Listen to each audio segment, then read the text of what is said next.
Hai, hampa kat mana tu? Semoga hampa semuanya sihat-sihat berjaya walaupun di mana hampa berada. Hari ini Mak Ali berada di Pasar Pagi Sungai Korok, sahabat-sahabat no. Pasar Pagi Sungai Korok. Sedikit view untuk hamba.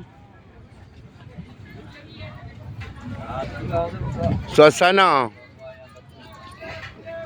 Macam-macam ada. Kat depan Mak Ali tu ada burger, sahabat no. Burger tu, Azima Burger.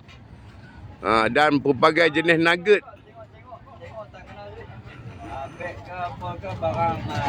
Tapi bila hampa melihat video ini, hampa jangan lupa memanfaatkan butang-butang yang telah disediakan di sebelah kanan anda. Sesiapa yang bermasalah dengan urat boleh dapatkan minyak Raja Kayu kat Bayo Mak Ali. Okey, jumpa lagi next video. Bye bye. Assalamualaikum.